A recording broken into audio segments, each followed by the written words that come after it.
Hi, Michael. Hello, how are you? Good yourself. Oh, not bad. Not bad at all. Just trying to get things done. Aren't we all? Yeah, that is for sure. Actually, I've been spending more time on theory and a bit less on contract recently. So On which, sorry? more time on theory and then on direct contract. This is That's just a recording thing. It's actually pretty impressive compared to like Otter so far in terms of note taking, and it's free. So good to know. Yeah. Fathom.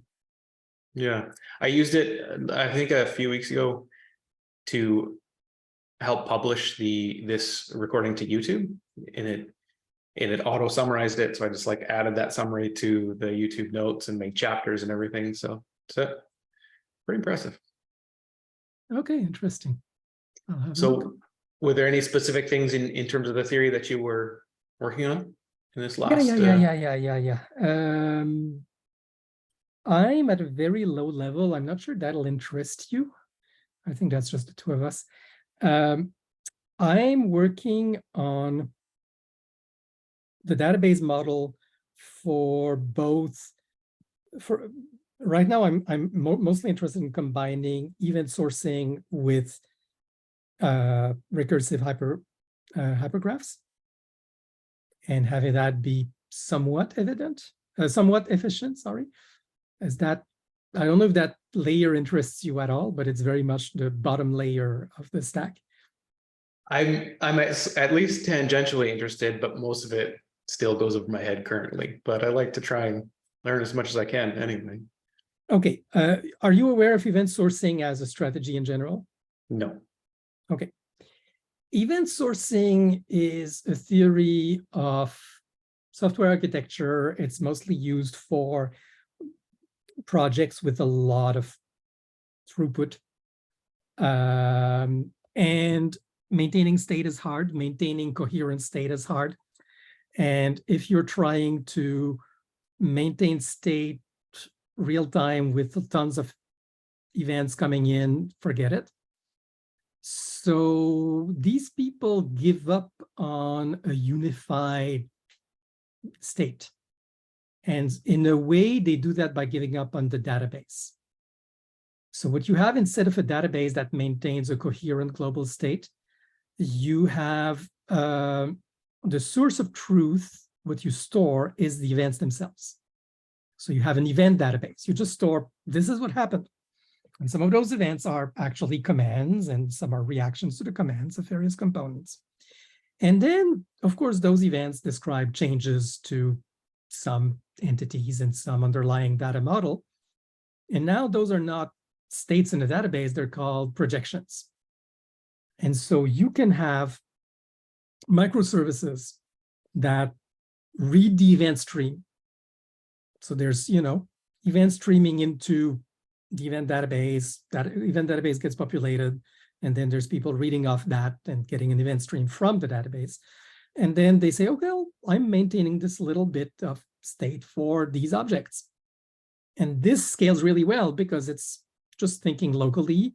There's no guarantee that you have a globally consistent state, but because we're all reading off the same event stream, there is a guarantee of eventually consistent, and each projection is internally locally consistent at all times. And it's much easier to maintain that and keep up to date because you're just looking at a part of the global state. So that's event sourcing in a nutshell. And there's many nuances and subtleties. And okay, how do you do schema migration and event sourcing?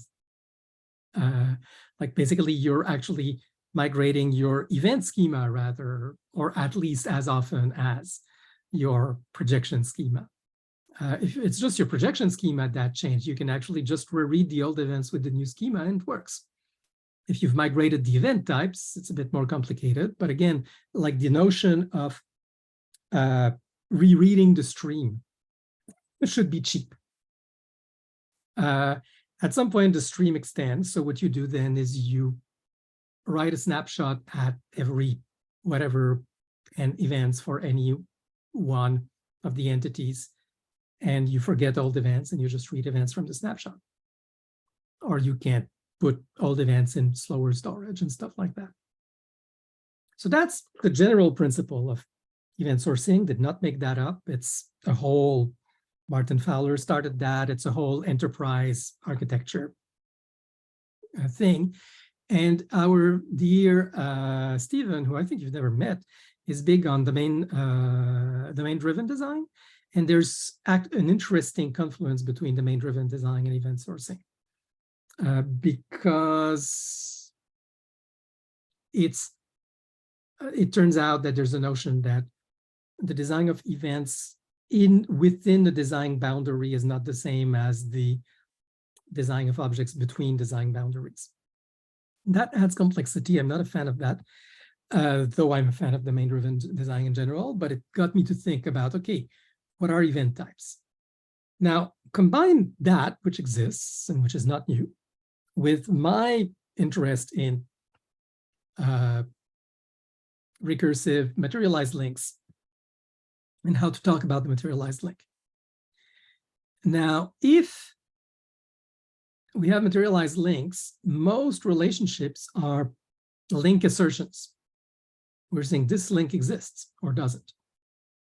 So the link is materialized in an event. In that way, there's not many global state constraints. There's a few, I'll get to them, but most things are just this property of this entity is asserted, this link between these entities is asserted. And the link may as well be an array and may as well be anything we want, but it can be talked about because it's become an event and it's got an identifier, and it's even was mentioned in this event, which also has a different identifier. Different because if there's a retraction, that's a different event, though it's speaking about the same frame link. The insight I had recently is if I'm storing events, maybe in an event database, maybe in a classic database, doesn't matter. What a lot of the time I'll want to do database queries, and database queries against events. Do you want to reread all the events? Maybe, maybe not. So what you do in the triple store is you keep RDF store. You keep, subject, predicate, object triples. That's one big table. And then you have a subject predicate and a object predicate indices. There can be more indices, but those are the main ones that you bother to maintain. So you can, in a way, do the same with events. You can say, here's the subject predicate and the object predicate index on this event, except it's not, if the triple is an n-ary tuple, if your link is n-ary, then what you have really is the frame has frame with this entity in this role and this entity in this role and this entity in this role. So what either you're looking at the frame, and then what you're looking at is, instead of subject predicate, you're looking at subject role frame. And then the role frame becomes a kind of meta predicate. Or maybe you're interested in going from, say, let's say your frame is John gives a ball to Mary. So Jim has the giver role, Mary has the recipient role, and the ball has the gift role. So I could decide that in the frame as a whole, this gives the gives frame. So I can say giver in gives frame, that's my predicate as an extension of predicate. I'm now calling them virtual edges. So that's my virtual edge. Or the whole John giver gives frame recipient Mary. So I'm taking the giver, gives frame, recipient as the pseudo edge, as the virtual edge. And I can record that in a kind of index table of my event. And that means I can do queries against that and it's much easier to do recursive queries without thinking, oh, I'll have to traverse all the events and yet no, I'm looking at the index. What are the active links? That is, those links, I'd only keep those with active events because if an event replaces another, I'll deactivate it. And is this virtual edge present in which event? And then the beauty of that is, if I'm asking, think of a GraphQL query against John, and oh, by the way, was John ever giving something to anyone? So that's the virtual edge. And because I've materialized it, and I'd have to tell the database, hey, I want to materialize that pattern, wouldn't necessarily materialize all patterns. I'd have to make the index schema aware. But hey, this is a query I'm likely to do, so please materialize this for me. And so it could materialize this virtual edge.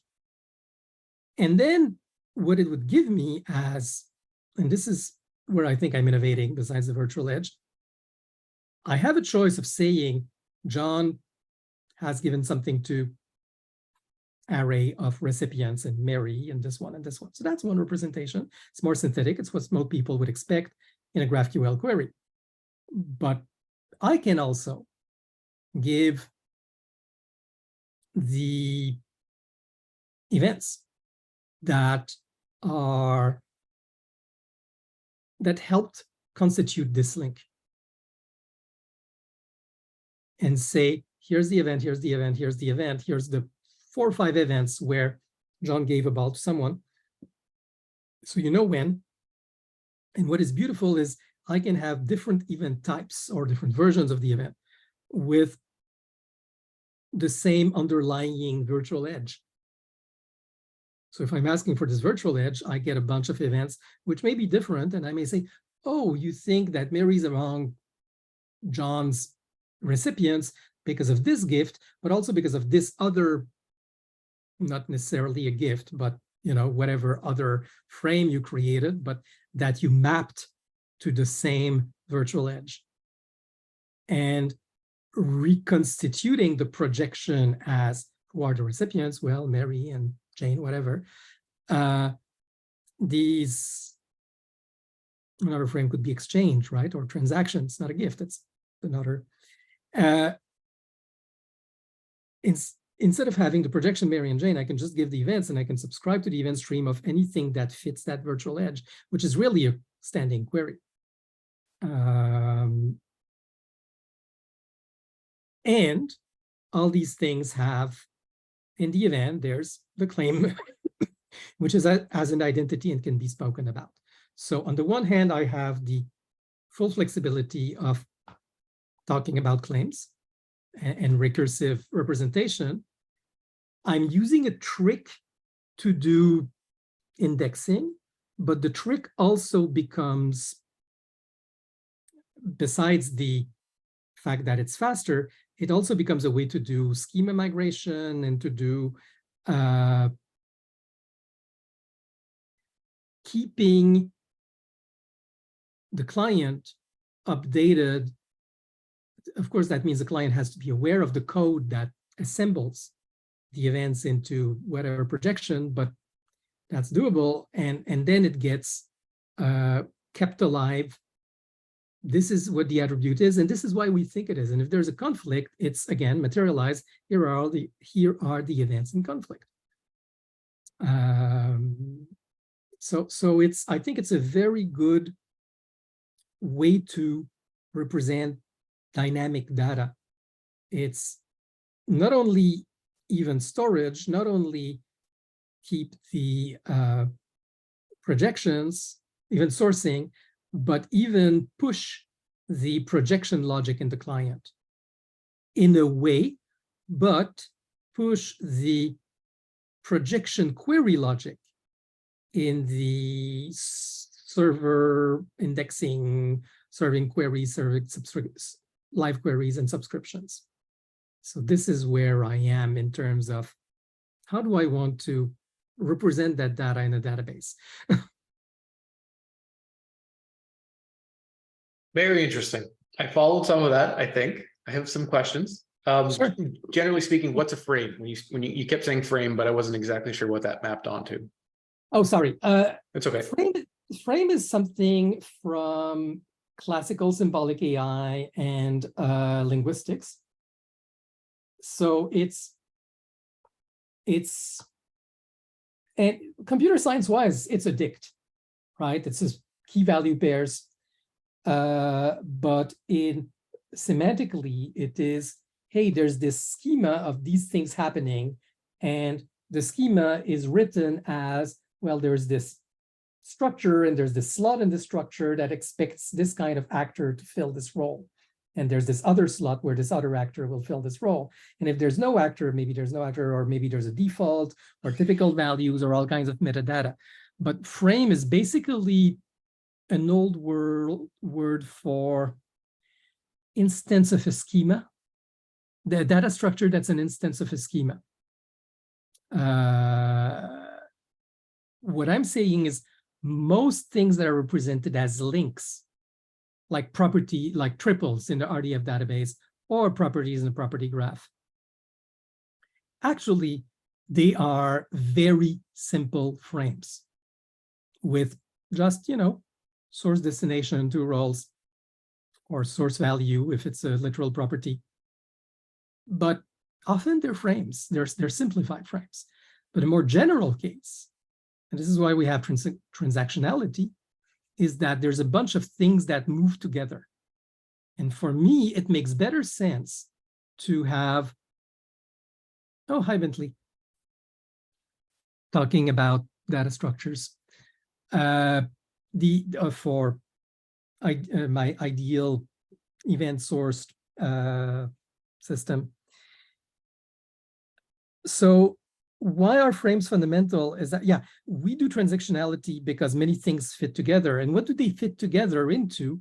Well, it's something happened in the world, and this thing went from here to there, and there's all these different actors that collude in this happened. And that is best represented as a frame. And I'm saying if you take an event sourcing route, it's best stored as a frame-based event. And that's and if you're going to have an event database for those events, how do you index that so that you can treat it as a recursive hypergraph? That was the question I was trying to answer, so to speak. And what I say, yeah. No, keep going. Sorry, keep going. No. Keep asking. Did that answer your question first? I think so. I think that definitely helped me understand it a bit better. And I'm curious, and this is probably also going to go over my head, but technically speaking, how do you implement this? Like, are you extending an existing database, how it works, or is it okay? My first implementation will almost certainly be Postgres based because that's what I know and love. I'm not saying it's the best way to do this. It's just the one that's easiest to me. I did look at event databases. There's some excellent event databases that exist, even open sourced. There's a Event Source DB, which looks really good. No, sorry, Eventstore, eventstore.com. Beautiful. And there's others. A lot of them are deep in .NET land and don't seem that easy to operate from outside .NET. I mean, yes, there's gRPC and stuff like that, but it's a bit meh. And the reason,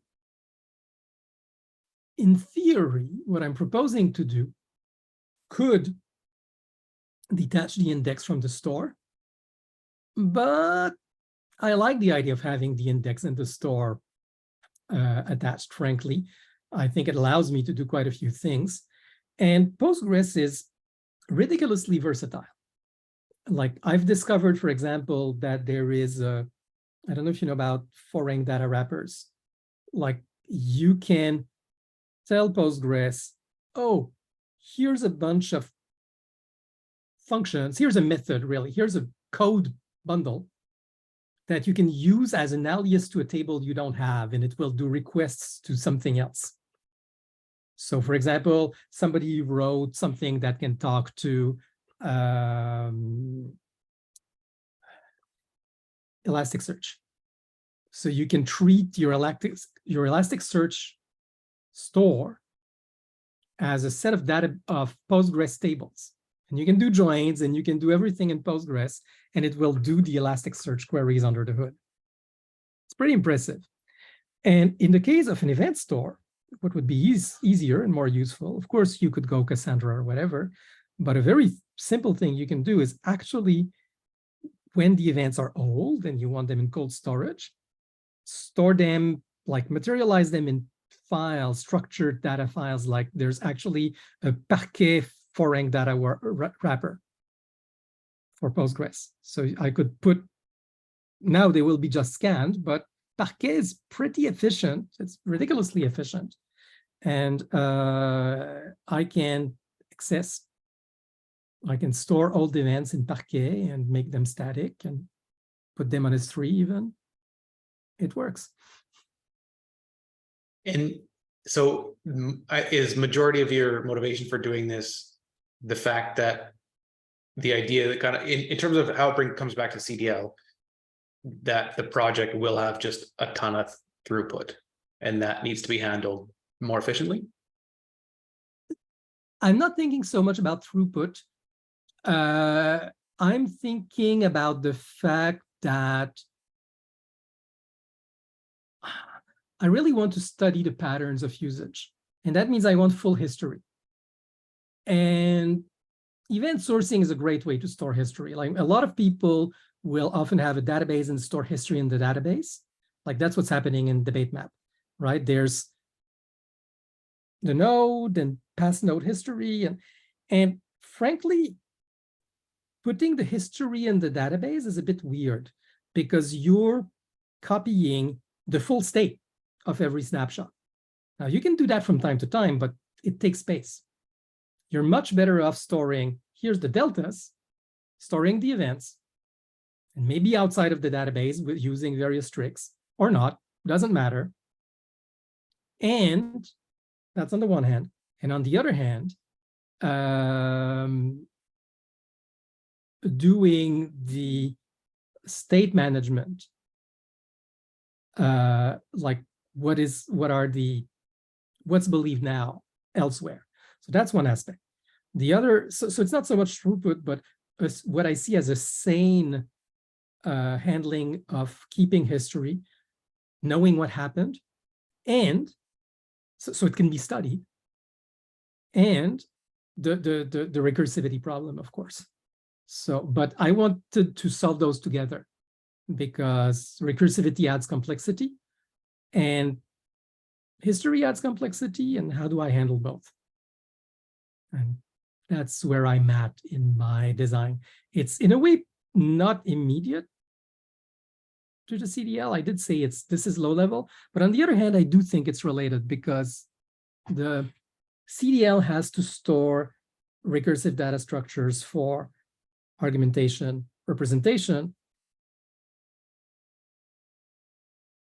and also in the case of, in some cases, we want life cycles. And I still think a very good way to do life cycle, like, approval, proposal and approval, life cycle, like what happens in the content management system. A good way to do life cycle, again, is to do branches, event branches. So here's my proposals. They're on an event branch, which is not in mainstream. When it gets approved, the events get ported to the mainstream. And it's much more lightweight than saying, oh, here's my whole copy. And if there's further changes, then we'll have to merge. I mean, event merging is also a form of complexity, but it's usually easier to merge events than to merge snapshots. From my little bit of understanding, this sounds a lot like it's related to Git. Like I just kind of can hear Totally. oh, this seems like, okay, at least I was on track there. But I'm also more curious of why you want to study the patterns of usage. Because I'm a bit of a scholar, I guess. I'm trying to help people understand complex cognitive patterns. And that means you need to be able to detect complex cognitive patterns. And complex cognitive patterns are not just static. It's not just what is believed now. It's how people arrive from A to B. Another aspect is I went in Idealoom, we did a lot of experiments with attention signals. Like, hey, this thing you're supporting has been contradicted by someone. Now, in some cases, it's very simple. That's immediate. That one is immediate. But in some cases, it's this whole analysis and, oh, look, all the things you're doing here, somebody else is interested in the same kind of stuff. And that can be a slow analysis. Now, if it's a slow analysis, you don't want to be blocking the UI while you do a slow analysis to give these kinds of signals. So you want to be able to do a long analysis on a parallel track, and at some point give a signal, hey, I've got interesting for you just to look at, and feed that to the UX. And that's what actually got me started ages ago to think, oh, I want to be event-based rather than, I talk to the database, I do a query, I get the results. It's not always appropriate to always expect my view to be constructed from a query on the state. It started from a UX problem almost. And it went into this deep dive into event sourcing. And I was into event sourcing ages ago, but the new intuition is indexing, like hypergraph-aware indexing of events. That's my latest insight, which I'm really happy with. Hypergraph, say that again, hypergraph awareness, sorry. The hypergraph awareness in the indexing of events. The indexing of events. I like that. I definitely relate with what you said about how understanding, looking at the data and to see like what are the patterns of use to understand how people arrive from A to B. That's absolutely my MO as well. So that's super interesting that you're doing this. Something that would be helpful for me, not understanding all this stuff, is seeing like kind of like the first half of what you were talking about in a diagram, like pointing this is this and this is that. Yeah. But that's probably a lot of takes a lot of time versus what its payoff is. I need to make that presentation or write that paper or something. Once you do, send it to me. I'd love to see it. Yeah. But basically, this is what I'm spending a lot of time on, because one thing I'm doing right now is talking to another database that is classic state plus some history. And I'm like, this can't be the right way long term. And we do a lot of materialization. But, oh, that too should be materialized, and that too should be materialized, and that too should be materialized. And so we're migrating from this much was materialized to this much more should be materialized. And we're doing that very ad hoc. And I want this to be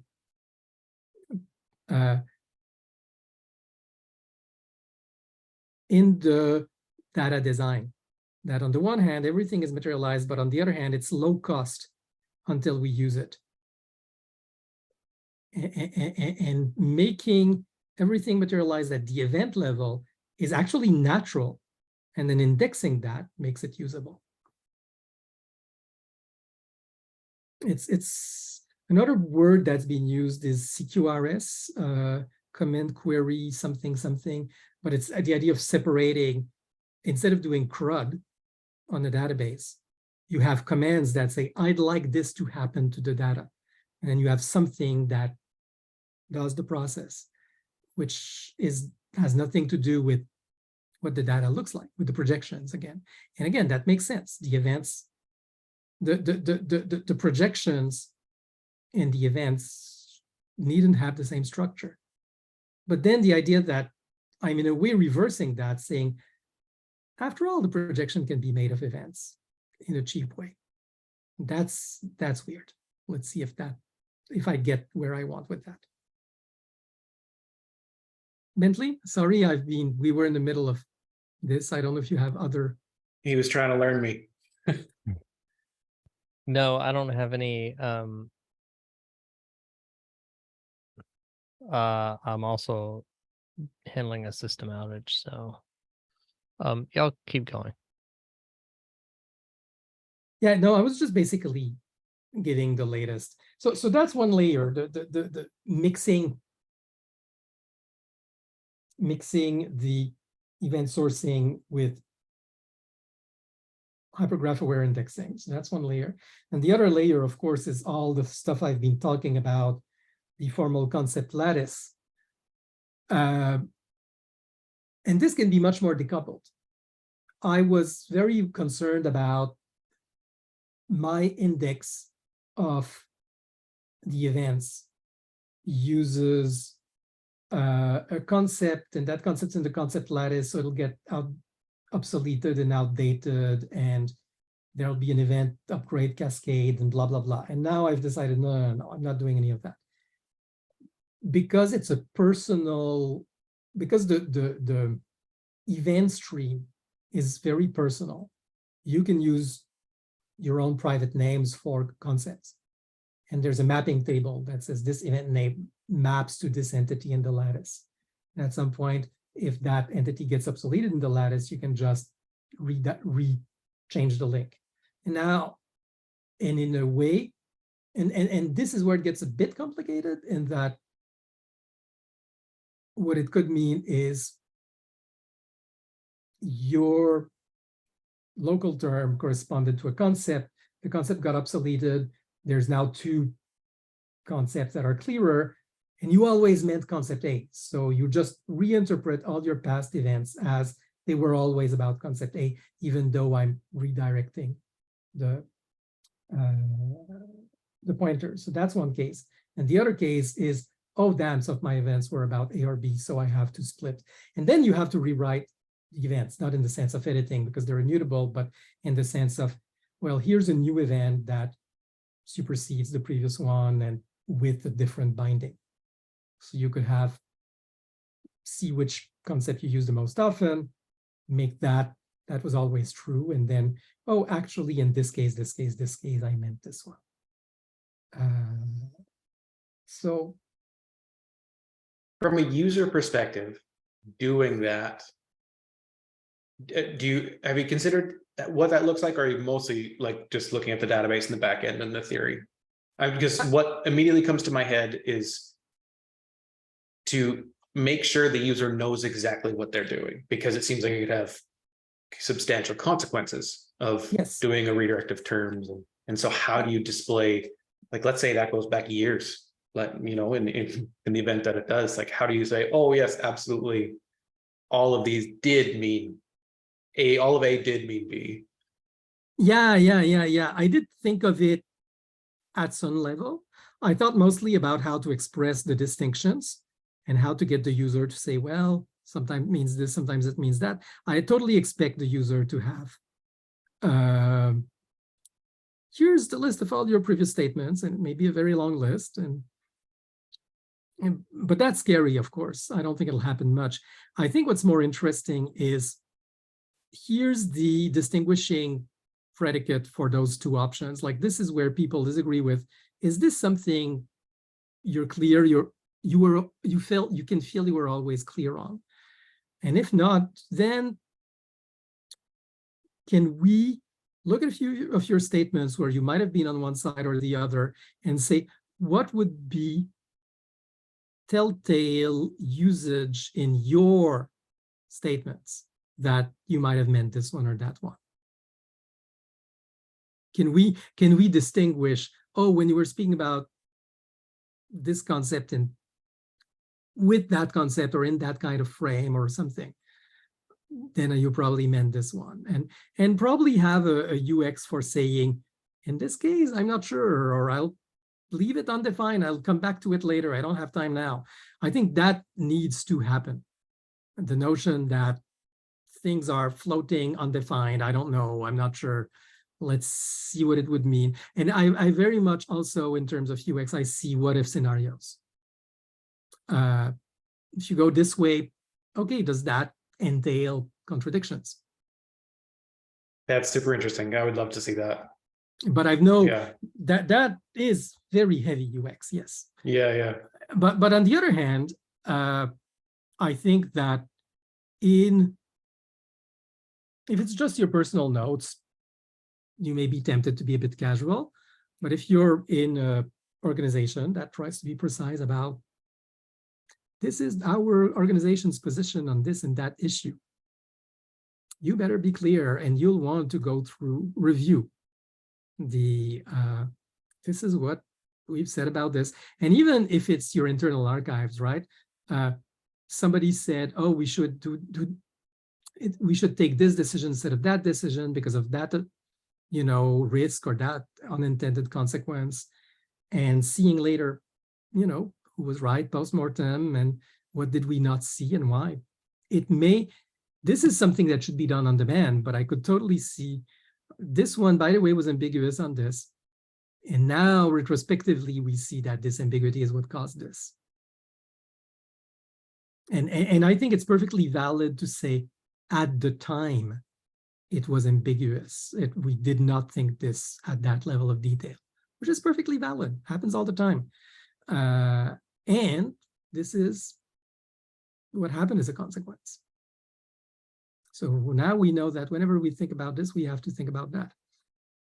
That's actually really powerful too. As a resource for, let's say it's a company going back and yeah, exactly. Seeing all that data. I definitely agree with you when you're saying there has to be a way for some of these to be left undefined, left ambiguous, left I don't know, especially I don't know or I don't care. yeah. Especially if it's extended to anyone and anyone can kind of hook into it saying, well, what do you mean in relation to this? And it's like, well, there'd be way too many possibilities to be able to answer them all and it's be justified in those answers. Yeah, that's part of the eternal progressive formalization we keep talking about. I mean, most of the time it'll be left undefined. Most of the distinction is like, I don't care.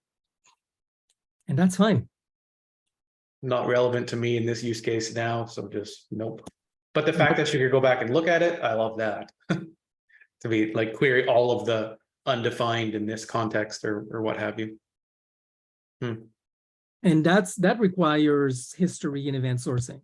Yeah, I can see that. And yeah, cool. Very cool. So how to build a CDL and event sourcing, because I believe strongly in the importance of event sourcing. But that's again one of my pet concerns is event sourcing. That makes sense. I think I'm gonna make a task here to look more into that, to understand it a bit more deeply. Yeah, the classic is Martin Fowler. I've been reading tons of stuff on event sourcing recently. There was a very interesting, and that's more in a way CDL adjacent, but I read this very cute article recently comparing event sourcing to data log, and making the argument that, oh, if you're doing data log, you don't really need full event sourcing, or in many cases, it's not. It was a nuanced post. And in a way, what I'm proposing is replace the data log uses triples, replace that with frames, and it's a similar argument. But I'm doing it at the frame level. They're doing it at transaction level, because I think the frame matters. Like if you break down the frame into little triples, you may lose semantic. Whereas, but I do get the kind of automatic composability that data log has because of the virtual edges, so to speak, because of it's not clearly automatically composable, but the idea that you can, these little formula, the virtual edge is saying, here's an event, what answers this question on this event, and make that a very simple code snippet. and use that for indexing, and client side for recomposition of a live state given an event stream. That I think there's a there, but curious, Bentley, you in the front end, there's a lot of work making, like with the Redux. Redux is command-based, and then sometimes it has to live with server-provided events. But it seems to me a lot of the Redux events are, the ones that come from the server are very much CRUD-y.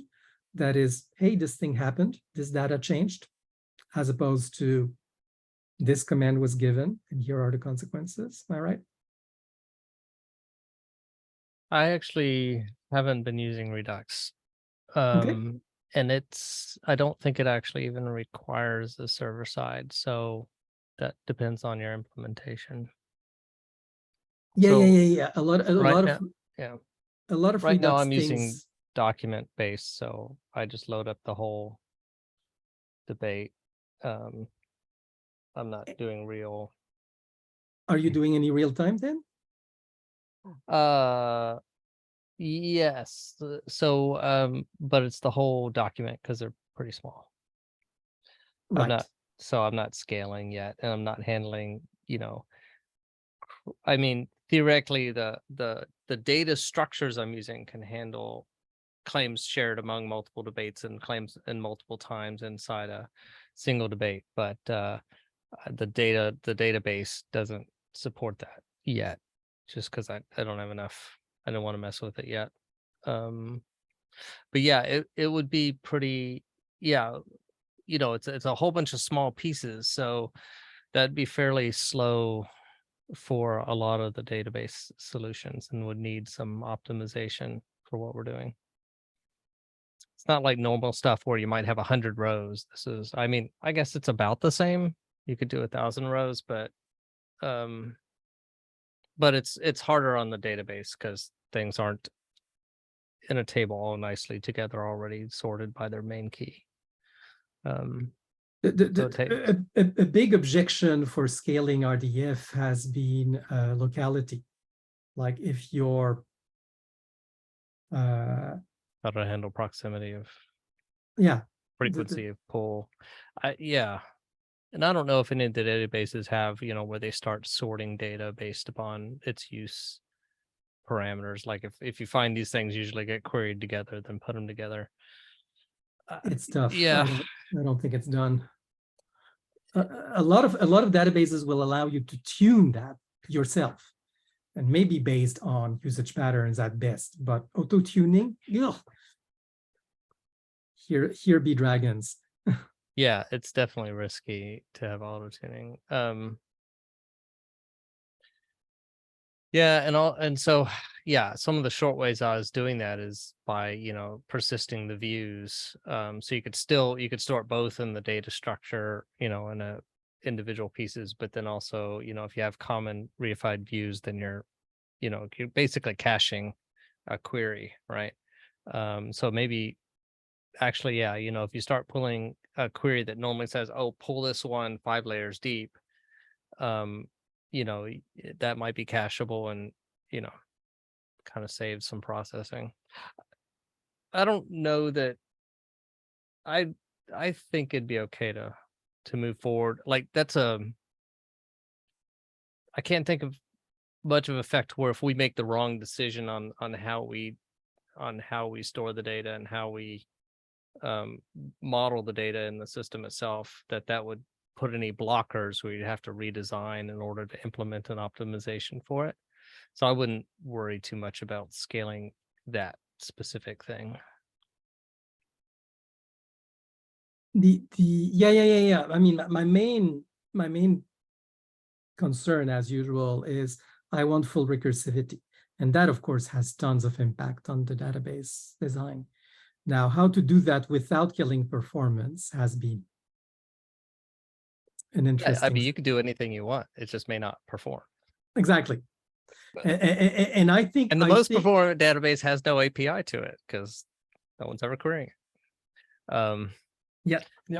So yeah, somewhere in between. But the question is though, I mean, we have a lot of things we're trying to solve that are very complex and nebulous. That is our core thing, and I kind of feel like that. I'm not. I think we could focus on that later. But you know me, I'm like delay everything, so I'm the wrong person to talk to. Yeah. And I'm the opposite, right? I want to solve the fundamental problem first before I can move on to the. And for me, the recursivity was the fundamental problem, and how to represent the recursivity in the database so it doesn't kill performance, and on the wire. Like the question is, okay, I'm making this recursive query. What does a recursive query look like? Still haven't that one fully pat. And how does the most important, and I think I have an answer now, how does the recursive response look like? What's the JSON blob look like that you get as a result of this? I mean, so just a couple thoughts, and these may be too simple, but one is you definitely want to be saying like general graph queries where you say, I need this data and I want to go this many layers out. So the recursivity happens as close to the database itself, right? Yep.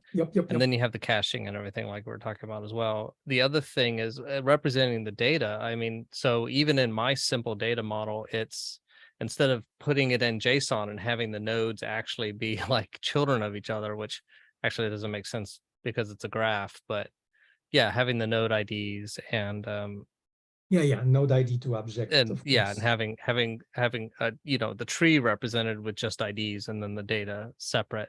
What's interesting about that is you could also break out the query into two separate queries to where you say, one, give me just the data structure with IDs, and then I can do a second query. So if I actually already have some of those IDs from previous query, I can filter those out before I send the request.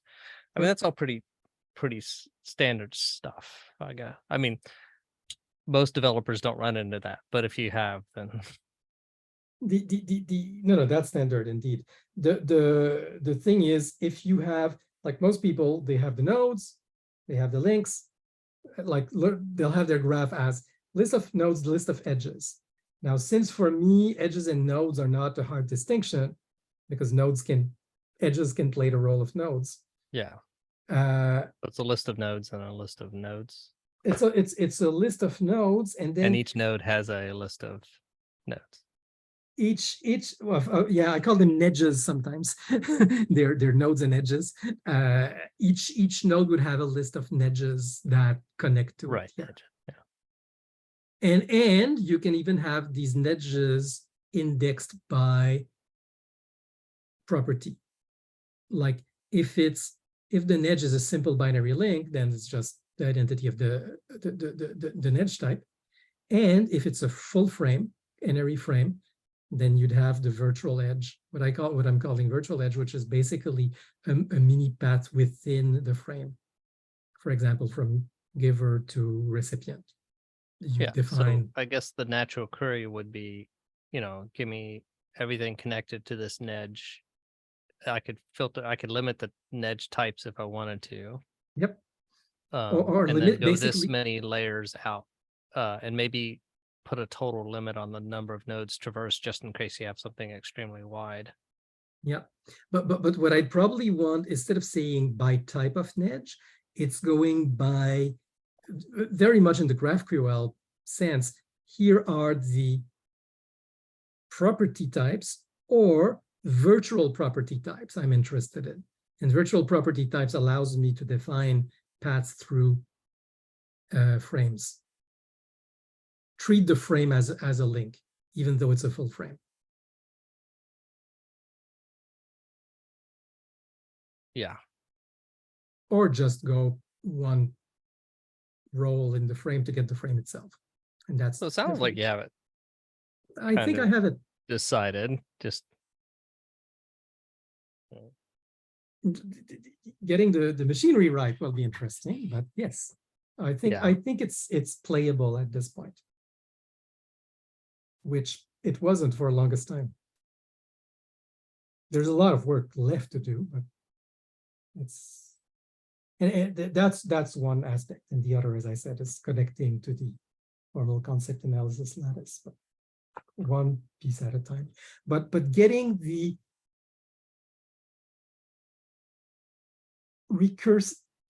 mixing the event sourcing and recursive to get something efficient, really happy with that basic intuition.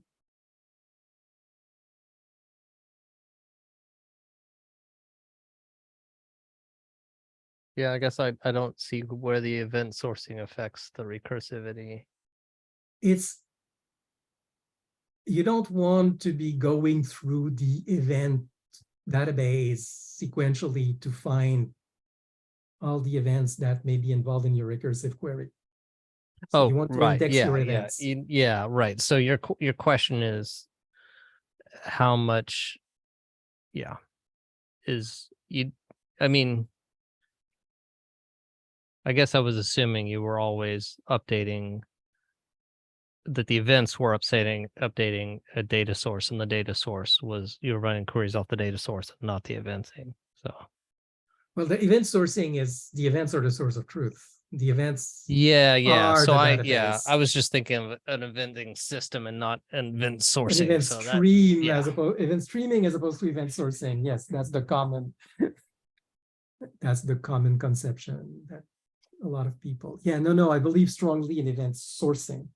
And I think it also gives us flexibility in terms of the problem is a lot of event sourcing is very design heavy because you have to get your events right.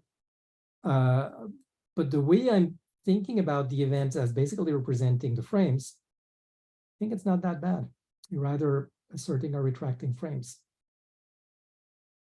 And you can just have new frames. Where you have to tell the system, and this is where I'm saying there's schema awareness. I'm going to make this query often. And this is something that could be auto-optimized, absolutely.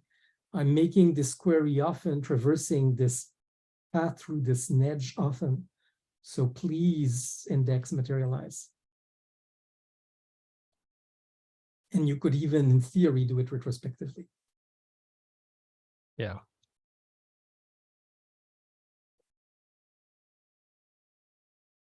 So that's what I have. And we're close to the hour. Yeah. I don't How do you have guys anything. How do you guys feel about Stephen's suggestion about a monthly bigger meeting? Personally, I actually think I'm not going to be coming to the Wednesday ones anymore. My Wednesdays are going to be quite busy for the next few weeks. It's a very good question. The weekly is a bit of a failed experiment. We tried finding a time that everybody could come to, we couldn't. So we said, let's have 2 times so some people can be here some of the time, some people couldn't. One of the big constraints was Stephen, and he wasn't there for a while, and he wants to come back on a monthly basis. That's fine. Whatever works, folks. I don't think we have the winning formula yet. Making a monthly, yeah, sure.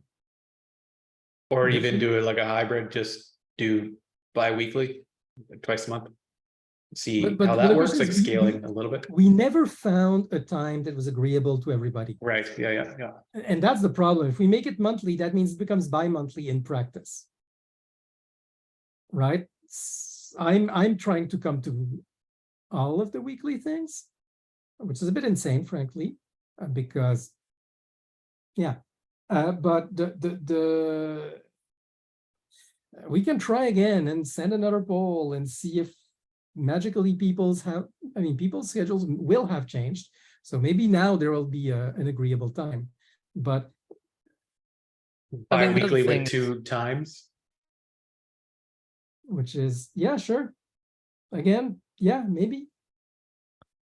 I don't know. When he says monthly bigger meeting, I kind of think if we just designate one of the 4 meetings as a monthly big meeting, then maybe he'll show up.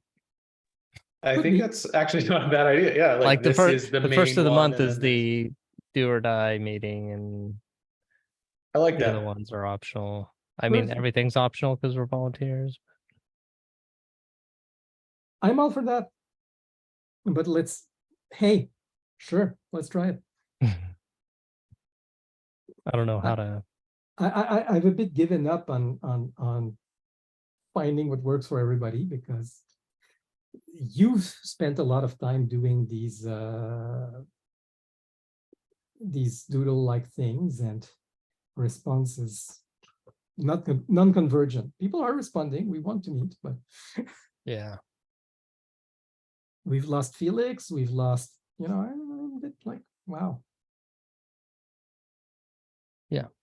And that's kind of how these things go, unfortunately.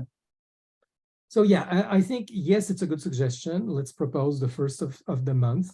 And if people disagree, then let them come up with another way to decide thing. I think sounds that's good. Let's just propose this, and if people disagree, yeah. The only thing, okay, the only disadvantage with that one, by the way, Bentley, I'm realizing, is first of the month might be in irregular fashion, either a Wednesday or a Monday. And that's a bit weird. You mean Although- first meeting of the month, not like the first day of the month? First Oh meeting yeah, I of- meant first Yeah. meeting of the month. That's what I That understood might be as well. good because we still haven't found a time that everyone can meet. So at least every 2 months we. Okay, I mean, sure. Okay, at this I- point, there's no perfect solution. Who I'm wants all to for it. reply to Stephen? Do you mind? It's your suggestion, or I can do it if you want, but frankly, it's your suggestion. I think it's a great one. It's a suggestion as opposed to none. Yeah, exactly, right? Yeah. And tell him, if that doesn't suit him, let him send another doodle. I think you've done enough.